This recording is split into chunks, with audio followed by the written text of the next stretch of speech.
Good morning class. Morning sir. तो पिछली video में हमने कॉस का ग्राफ देख लिया है, अब हम tan का ग्राफ देखते हैं इसमें, ठीक है।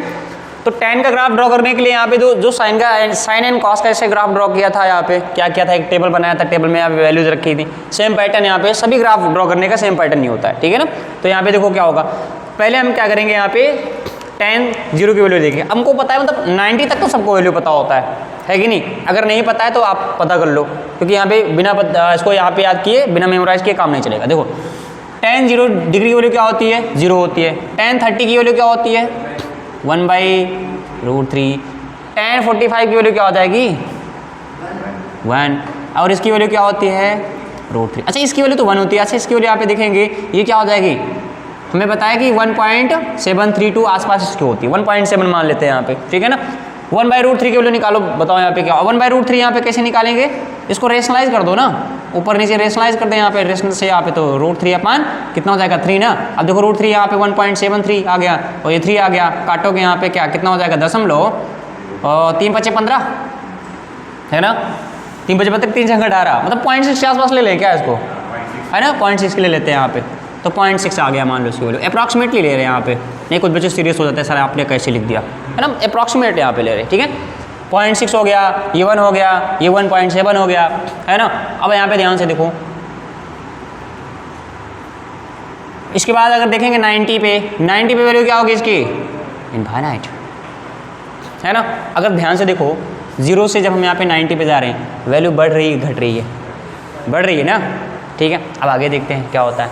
120 पे वैल्यू क्या होगी, तो 120 पे 90 का रिफ्लेक्शन लेते हैं, 90 के लेफ्ट में अगर यहाँ पे देखेंगे तो वही 90 के राइट में होगी। यहाँ पे क्या 60 की वैल्यू क्या होती है, √3। तो लेकिन यहाँ पे -√3 होगी, क्यों, क्योंकि यहीं सेकंड क्वाड्रेंट स्टार्ट हो गया। हमको पता है सेकंड क्वाड्रेंट में tan नेगेटिव होता है ना। सेकंड क्वाड्रेंट यहाँ पे किसका घर है, साइन और कॉसेक का घर है, बाकी सब यहाँ पे निगेटिव है ना। तो -√3 तो यहाँ पे क्या हो जाएगा, -1.7 के आसपास ले लेते हैं।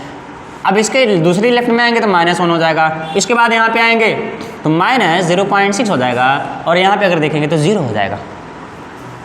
क्या ये बात समझ में आएगी, 0 ही होगा ना। अब 0 का माइनस तो 0, -0 तो होता नहीं, क्यों होता है, -0 नहीं होता है ना। हाँ हम समझदार बच्चे हैं, 0 होता है। 0 की कोई जात नहीं होती, कोई धर्म नहीं होता, है ना। 0 है, ठीक है। अब देखो, अब यहाँ पे देखो हमें क्या करना है, बस यही यहाँ पे ड्रॉ कर देना है। ध्यान से समझो, 0 से π/2 3 पार्ट में डिवाइड कर लेंगे इसको, है ना। तो 3 पार्ट में जब इसको डिवाइड करेंगे तो ये हमारा हो जाएगा 30, ये हमारा हो जाएगा क्या, 60, है ना। ये हो गया 30 और ये हो गया 60 डिग्री।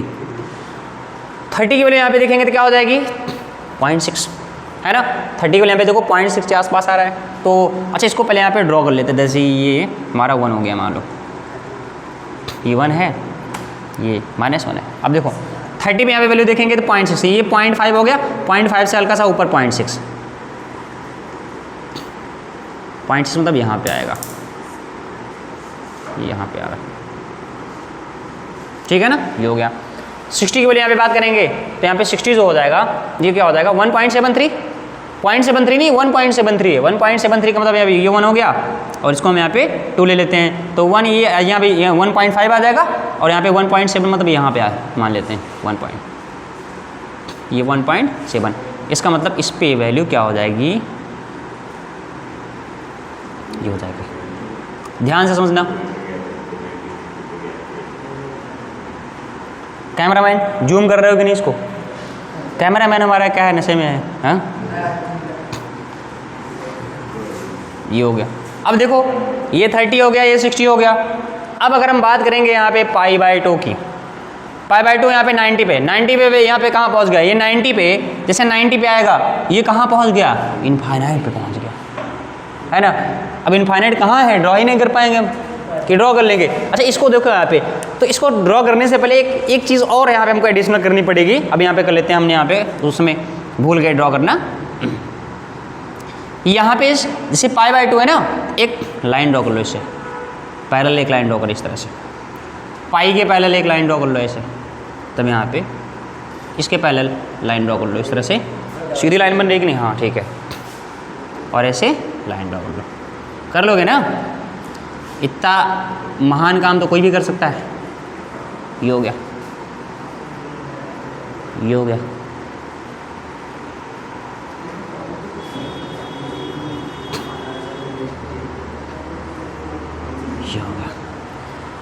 ड्रॉ कर लिया सबने, ये महान काम कर लिया।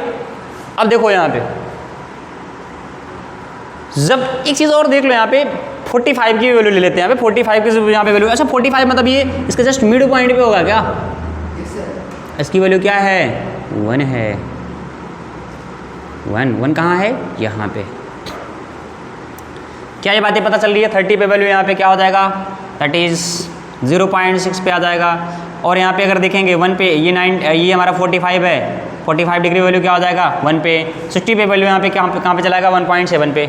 और अगर हम यहाँ पे π/2 पे देखेंगे, π/2 पे वैल्यू कहाँ पहुँच गया? इनफाइनाइट। अब इनफाइनाइट ये पता ही नहीं चल रहा कहाँ चला गया ग्राफ, गायब है ना। तो हम इनफाइनाइट पे जा सकते हैं क्या? नहीं, जाने की कोशिश करेंगे लेकिन जा नहीं पाएंगे इनफाइनाइट। इनफाइनाइट यहाँ पे हमको पता ही नहीं। इनफाइनाइट मतलब ये बात होगी जिससे हम यहाँ पे बोल दें कि आप स्काई की हाइट मेज़र करके आ जाओ, तो आसमान कितना ऊंचा है, कर पाओगे क्या? नहीं, है ना। तो इसलिए यहाँ पे इनफाइनाइट एक ऐसा नंबर होता है जहाँ पे हम नहीं पहुँच सकते, ठीक है। तो अब ध्यान से देखो, हम ग्राफ का पैटर्न यहाँ पे, अच्छा इसको ये हमने यहाँ पे देख लिया 0 से 90।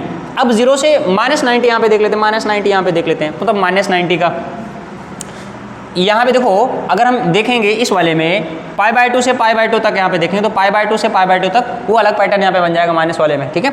अब हम पैटर्न यहाँ पे देख लेते हैं -π/2 से 0 के बीच में। अच्छा -π/2 से 0 के बीच में यहाँ पे देखेंगे तो इसको हम यहाँ पे ले लेंगे, दैट इज़ 3 पार्ट में डिवाइड करेंगे। बहुत ध्यान से समझते हैं यहाँ पे देखो, ये हमारा क्या हो जाएगा? -30। ये क्या हो जाएगा? -60, है ना। दिख रहा है क्लास? दिख रहा है कि नहीं? ये एंगल छोटा छोटा नहीं, यहाँ पे बाद में क्या बच्चे गेस करने लगेंगे यहाँ पे क्या ये लिखा होगा, है ना। अब ध्यान से देखो यहाँ पे -30, 10 -30, 10 -30 बराबर क्या होता है? -1030। पढ़ा था ना हमने, कैसे भूल सकते हैं? -1030 की वैल्यू क्या होगी? 1/√3 होती है क्या? 1/√3। 1/√3 की वैल्यू क्या? -0.6 आएगी क्या, है ना। अगला यहाँ पे देख लो 10 -60, 10 -60 बराबर क्या हो जाएगा? -1060। और यहाँ पे माइनस कितना हो जाएगा? 1.73 ना, वहाँ पे हो गया। अब इसके बाद यहाँ पे एक और देख लेते हैं, -45 डिग्री, -1 आएगा क्या? डायरेक्ट लिखते हैं आपने, -1045 हो जाएगा और -1 हो जाएगा। ये बात समझ में आएगी नहीं? और इसके बाद जैसे यहाँ पे हम करेंगे इधर -π पे, तो -π पे यहाँ पे क्या हो जाएगा? दैट इज -10π, तो -इनफाइनाइट आ जाएगा। क्या आ जाएगा? -इनफाइनाइट। दैट इज 10 -90 बराबर -1090 और -1090 के लिए क्या होता है? इनफाइनाइट। अच्छा ये -इनफाइनाइट एग्जिस्ट करता है कि नहीं? बिल्कुल करता है -इनफाइनाइट। अगर इनफाइनाइट है तो ऊपर की तरफ यहाँ पे भाग जाएगा, -इनफाइनाइट तो नीचे की तरफ आएगा माइनस। आई बात समझ कि नहीं? अब देखो यहाँ पे इन पॉइंट्स को भी ड्रॉ कर लो जल्दी से। जब इन पॉइंट्स को ड्रॉ करेंगे देखो ये, अब यहाँ पे नीचे लिखेंगे दैट इज ये देखो जैसे 10 -30 की वजह पे वैल्यू देखेंगे -0.6। -0.6 मतलब यहाँ पे देखो ये -1 है, -1 मतलब ये -0.5 आएगा, ये मिड वाला -0.5, इस थोड़ा सा नीचे आ जाएंगे तो यहाँ पे क्या हो जाएगा? -0.6, मतलब ये 30 पे ये वैल्यू आ जाएगी। देखो एक बार अगर समझ लोगे ना दिक्कत नहीं होगी, और रिकॉर्डिंग तो हो ही रही है ना। एक आध दो बार जाके देख लेना वहाँ पे। अभी यहाँ पे ध्यान समझो, कोशिश करोगे एक बार में समझ ले, ठीक है। अब यहाँ पे देखो 60 की वैल्यू देखेंगे, 60 की वैल्यू क्या हो जाएगी? -1.73। -1.73 निकालने के लिए -2 यहाँ पे कर लिया। अब -2 यहाँ पे -1 यहाँ पे 5 आ जाएगा, इसका थोड़ा सा नीचे आ जाएंगे तो यहाँ पे -1.73, इसको मिला दिया इससे। हम यहाँ पे एक्चुअल में इतना प्रयास पता है किस लिए कर रहे हैं? एक बार पैटर्न पता चल जाए, बस एक बार पैटर्न पता चल जाए, उसके बाद तो हम यहाँ पे निपटा ही देंगे ग्राफ को, है कि नहीं? ये हो गया। अब अगर हम ध्यान से देखेंगे 45 यहाँ पे होता है क्या एडजस्टमेंट में, तो 45 पे वैल्यू क्या हो जाएगा? 1 आ जाएगा, दैट इज -1 वही ना, माइनस में है तो -1 माइनस मतलब ये पॉइंट, हमको ये पॉइंट जो हैं जो यहाँ पे पॉइंट बना रहे हैं, बस ये देखो ये पॉइंट, हमको यही पॉइंट्स पता होने चाहिए। अब ये पॉइंट पता हो गए, इन पॉइंट को मिला के एक ग्राफ बनाते हैं, है ना। कैसा बिगड़ा हुआ ग्राफ बनेगा देखो, यहाँ से इसको मिलाया, ठीक है,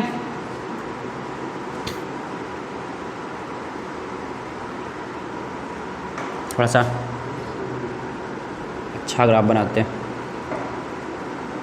अब देखो ये जैसे धीरे धीरे बढ़ रहा है, कहीं इनफाइनाइट पे जाके इसको टच करेगा, कहीं इनफाइनाइट पे जाके टच करेगा। आई बात समझ कि नहीं? मतलब ये टच नहीं कराना है इसको, टच करा कर बर्बाद हो जाओगे ना फिर। मतलब ये क्या है, टच कर गया मतलब यहाँ पे ये इनफाइनाइट तुमको यहीं मिल गया, क्या यहाँ पे इनफाइनाइट होता है क्या? टच ही नहीं कराना है, बेवकूफ़ बनाना है इसको, यहाँ पे ऐसे यहाँ पे घुमाते रहो ऊपर तक ले जाते, ठीक है ना। बुक में भी तुम्हारे ऐसे ग्राफ दिया है ना। हाँ, कहाँ टच हो रहा है? टच तो किया नहीं ना, नहीं होगा वो। अब यहाँ पे देखो, अब यहाँ पे देखो, इसको यहाँ पे क्या करना है, इन पॉइंट को आपस में मिलाएंगे तो कैसे आएगा? ऐसे, यहाँ पे देखो ऐसे थोड़ा सा घुमा के बढ़िया सा ऐसे, यहाँ पे भी ऐसे बेवकूफ़ बना रहे हैं। हाँ,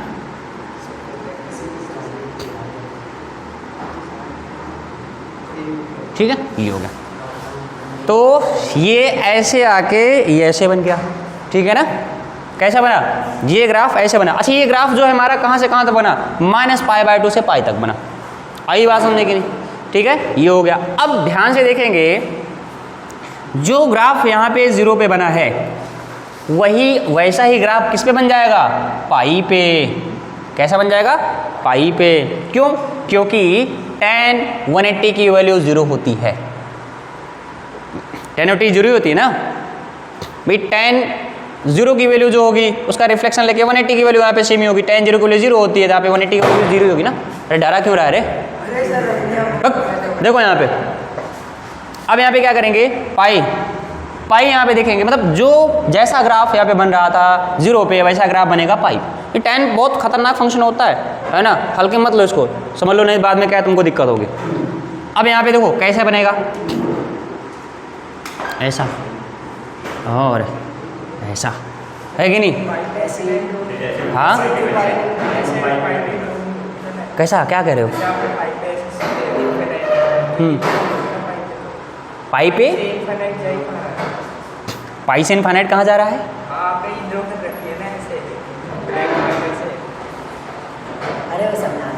अभी रुक जाओ, पहले ज़्यादा दिमाग ना लो। अभी ये समझ में आ रहा है कि नहीं? हाँ, तो बाद में क्वेश्चन पूछना, हो सकता है क्या तुम्हारे सवाल का जवाब क्या है अगले स्टेप में मिल जाए, है ना। अब यहाँ पे देखो, जो 0 पाई फिर 2 पाई में भी ऐसा ही फंक्शन बनेगा, ऐसा ही पैटर्न। कम पड़ रहा है, कोई बात नहीं, एक लाइन और ड्रॉ करते हैं, बहुत लाइन है हमारे पास, है ना। तो वैसा ही पैटर्न किस पे बन जाएगा? 2 पाई पे, है ना। -π पे भी बन जाएगा ऐसा पैटर्न। अभी क्या है, समझने में दिमाग लगाओ बस। ये ऐसा पैटर्न इस पे बन जाएगा क्या? ये हो गया, ठीक है ना।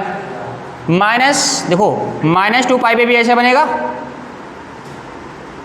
ये देखो, तो थोड़ा सा ज़्यादा झुक गया। समझने के लिए एक ही काफ़ी है ना, वो है क्या है? -π/2 से पाई तक, ठीक है ना। तो अगर यहाँ पे ध्यान से देखेंगे तो ये हमने बना दिया किसका graph? That is tan function. इसको हम यहाँ पे क्या बोलेंगे? That is y = tan x का ये ग्राफ हो गया। इतनी बातें समझ में आएगी नहीं? इतना तो हमने यहाँ पे सीख लिया। अब एक चीज़ यहाँ पे सीखते हैं, बात करते हैं डोमेन और रेंज की। एक डोमेन क्या होगा, रेंज क्या होगा। तो अगर हम बात करेंगे इसके डोमेन की, डोमेन बिलोंग्स टू, है ना। अब अगर यहाँ पे डोमेन यहाँ पे देखेंगे तो मतलब डोमेन क्या क्या होगा? डोमेन यहाँ पे क्या होगा? आल रियल नंबर है क्या? आल रियल नंबर है। अगर आल रियल नंबर यहाँ पे तो होगा, यहाँ पे देखो पहली बात तो ये फंक्शन हमारा डिसकंटिन्यूअस है। डिसकंटिन्यूअस क्या होता है? कंटिन्यूअस मतलब यहाँ पे ये देखो ये कंटिन्यूअस है। क्या ये ग्राफ बनाने के लिए हमको पेंसिल उठानी पड़ी क्या? नहीं, मतलब ये मार्कर नहीं उठाना पड़ा, तो हमारा ऐसे बनाते जाएंगे, ऐसा ये कंटिन्यूअस फंक्शन है। लेकिन यहाँ पे देखो, यहाँ से यहाँ तक बनाया, फिर अब इस पे जाना है तो यहाँ पे उठा लिया ना, फिर यहाँ पे डिसकंटिन्यूअस फंक्शन है। तो डिसकंटिन्यूअस फंक्शन में यहाँ पे लगातार तो एक्स की वैल्यूज होंगी नहीं, एक्स की किन वैल्यूज़ पे हमको वैल्यू मिल नहीं रही है एक्चुअल में, है ना। तो यहाँ पे देखो, जहाँ जहाँ पे हमारा -∞ +∞ आ रहा है, मतलब वो हमारे डोमेन में नहीं आएंगे। जैसे यहाँ पे देखो π/2 पे कोई वैल्यू मिल रही है 9, यहाँ पे π/2 पे यहाँ पे अगर देखेंगे वैल्यू इनफाइनाइट होगी। क्या इनफाइनाइट की वैल्यू बताओ क्या होती है? इनफाइनाइट क्या है? Real number. देखो रियल नंबर का रेंज जो होता है, हम एक्चुअल में ये जो हमारे फंक्शन है ना, ये सब के सब रियल फंक्शन है। क्या है? ट्रिग्नोमेट्रिक फंक्शन रियल फंक्शन होता है। अब रियल क्या होता है? रियल मतलब ऐसी वैल्यूज़, मतलब एक्स की ऐसी वैल्यूज़ जो -∞ से इनफाइनाइट के बीच में हो, माइनस इनफाइनाइट और इनफाइनाइट को नहीं लिया जाएगा। कॉन्सेप्ट ऑफ इंटरवल में हमने डिस्कस कर रखा है, ठीक है ना। तो यूट्यूब चैनल पे जाना, तो वहाँ पे कॉन्सेप्ट ऑफ इंटरवल यहाँ पे टॉपिक है, उसको देख लेना, बहुत अच्छे से समझ में आ जाएगा तुमको कॉन्सेप्ट ऑफ इंटरवल क्या होता है, क्योंकि वो समझना ज़रूरी है। और अभी नहीं तो तुमको 2-3 क्लास बाद समझना ही पड़ेगा, इनइक्वालिटीज़ पढ़ोगे समझना ही पड़ेगा, तभी समझ लोगे ज़्यादा बेटर रहेगा। अभी ये तुम्हारा ये तो हो जाएगा ना। तो कॉन्सेप्ट ऑफ इंटरवल में हमने बता रखा है कि मतलब ये ओपन ब्रैकेट है। ये क्या होता है? Open bracket. ओपन ब्रैकेट में जो यहाँ पे नंबर होते हैं ना, उसको हम लेते नहीं हैं। क्लोज ब्रैकेट में ये नंबर यहाँ पे, जैसे ये क्लोज ब्रैकेट यहाँ पे लगा होता, तब यहाँ पे इसको ले लेते। तो ओपन ब्रैकेट में ये नंबर नहीं लेंगे, मतलब ये दोनों जो है ये रियल नंबर में नहीं आते हैं। आई बात समझ नहीं? इसका मतलब ये जो इनफाइनाइट पे, जैसे यहाँ पे देखो π/2 पे इनफाइनाइट पे जा रहा है, -π/2 पे माइनस इनफाइनाइट पे यहाँ पे जाएगा। तो इन पॉइंट्स पे यहाँ पे देखेंगे, इन पॉइंट्स पे हमारा फंक्शन जो है ये डिफाइन नहीं हो रहा है ना, तो इसका मतलब ये हमारे डोमेन में नहीं होंगे। अच्छा, कौन कौन डोमेन में नहीं होगा यहाँ पे? मतलब किसके किसके लिए मतलब ये नाटकबाजी चल रही है इतना? देखो π/2 के लिए, इधर -π/2 के लिए। अच्छा, π/2 पे नहीं मिल रहा है, -π/2 पे नहीं मिल रहा है, फिर इधर 3π/2 पे भी तो नहीं मिल रहा है। कहाँ मिल रहा है? फंक्शन डिसकंटिन्यूअस हो गया ना यहाँ पे। 3π/2 पे भी नहीं मिल रहा है। फिर यहाँ पे देखेंगे यहाँ पे देखो 5π/2 पे भी नहीं मिल रहा है, -3π/2 पे भी नहीं मिल रहा है। इस तरह यहाँ पे डॉट डॉट करते जाएंगे। यहाँ पे 7π/2 पे भी यहाँ पे देखो पैटर्न ऐसा ही बनेगा। अगर हम ध्यान से देखें इन नंबर्स को अगर ध्यान से देखें, इसको हम यहाँ पे 1 कर सकते हैं क्या? 1π/2, 3π/2, 5π/2, 7π/2। कुछ यहाँ पे कुछ पता चला? 1π/2, 3π/2, 5π/2, 7 1 3 5 7 9 11 ऑड नंबर। क्या है ये? Odd number. तो यहाँ पे क्या बोलेंगे? ऑड π/2 पे ये हमारा फंक्शन डिफाइन नहीं होगा। तो मतलब यहाँ पे ऑल रियल नंबर होंगे, तो ऑल रियल नंबर तो होगा इसके डोमेन में, लेकिन ये किन किन पॉइंट्स को छोड़ना पड़ेगा हमको? ऑड 2n+1 π/2 को छोड़ना पड़ेगा। आई बात समझ कि नहीं? क्या ये बात समझ में आएगी नहीं? ठीक है ना। तो यहाँ पे क्या लिखेंगे? डोमेन क्या लिखेंगे? ऑल रियल नंबर होगा, आर का मतलब रियल नंबर, लेकिन यहाँ पे छोड़ना पड़ेगा किसको? 2n+1 π/2 को। ये बात समझ में आएगी नहीं? ये हमारा क्या हो जाएगा? डोमेन। ये खतरनाक होता है समझना, हमने समझा भी दिया क्यों ऐसा हो रहा है, ठीक है ना। नहीं, बुक में तुम्हारे क्या है? डोमेन इसका लिख देंगे यहाँ पे ऑल रियल नंबर एक्सेप्ट यहाँ पे 2n+1 π/2। अब तुम गोल गोल घूमते रहोगे उसमें, क्या लिख दिया ये, है कि नहीं? तो जो लिख दिया हम समझा रहे हैं तुमको क्या लिख दिया है, ठीक है ना। अब क्यों लिखा है ये भी बता रहे हैं, है ना। तो ग्राफ में दिख रहा है ना, अब वहाँ पे नहीं दिखेगा। तुम ग्राफ नहीं, यहाँ पे तुमको ग्राफ अगर नहीं पता है तुम समझते रहो यहाँ पे कहाँ पे। अब यहाँ पे दिख रहा है तुमको π/2, 3π/2, 5π/2 पे यहाँ पे ये फंक्शन डिसकंटिन्यूअस है, यहाँ पे वैल्यू मिल नहीं रही है यहाँ पे, इसलिए ऐसा हो रहा है, ठीक है ना। रेंज की बात करेंगे। रेंज मतलब ये वाई एक्सिस पे कहाँ से कहाँ तक ग्राफ जा रहा है? -इनफाइनाइट तक जा रहा है, ये -इनफाइनाइट तक जा रहा है, और ऊपर +इनफाइनाइट तक जा रहा है। तो -इनफाइनाइट से +इनफाइनाइट जा रहा है, मतलब इसका रेंज क्या हो जाएगा? ऑल रियल नंबर, है ना। आर का मतलब यहाँ पे क्या? रियल नंबर होता है, मतलब यहाँ पे कोई भी रियल नंबर हो जाएगा। आई बात समझ में? ठीक है ना। तो हमारा ये डोमेन हो गया और ये हमारा क्या है? रेंज हो गया। क्या इतनी सी बात समझ में आएगी नहीं? ठीक है ना। तो आप इसको नोट डाउन कर लो। बाकी यहाँ पे और भी चीज़ें हैं, जैसे सपोज करो यहाँ पे अगर हम बात करेंगे दैट इज़ 1 के लिए बात करेंगे, मान लो यहाँ पे हमने 1 ले लिया। अगर यहाँ पे पूछेंगे दैट इज़ कुछ सवाल इस तरह से आ गया f(x) या फिर ऐसे लिख दिया 10x = 1, देन हमें x की वैल्यू बतानी है। कितनी वैल्यूज आएंगे x की? 1 2 3 4। तो आप क्या पूछोगे? सवाल पूछोगे सर आप इसका क्या है कि पहले कंडीशन तो बताइए, एंगल कहाँ से कहाँ तक लेना है ये तो बताइए। अगर उन्होंने कह दिया कि मतलब एंगल यहाँ पे हमारा डोमेन जो है मतलब ये सब पूरा का पूरा होगा, है कि नहीं, तब हमारा क्या हो जाएगा? Infinite points. क्योंकि यहाँ पे 1 लाइन ड्रॉ करेंगे, यहाँ पे 1 पे ड्रॉ करेंगे, ये पॉइंट मिलेगा, ये पॉइंट मिलेगा, ये पॉइंट मिलेगा, इस तरह से बहुत सारे इनफाइनाइट पॉइंट मिलेंगे ना। ये बात समझ में आएगी नहीं? ठीक है ना। तो ग्राफ ये हमारा हो गया 10 का। ओके, तो इसके बारे में समझ में आया कि नहीं यहाँ पे? ठीक है। अगर तुमको 10 का ग्राफ पता हो गया, बस इसी को थोड़ा सा उल्टा कर देंगे, यहाँ पे क्या हो जाएगा? क्वाड का ग्राफ हो जाएगा। आई बात समझ में कि नहीं? आई होप आपको ये समझ में आया होगा। Okay, so thank you class.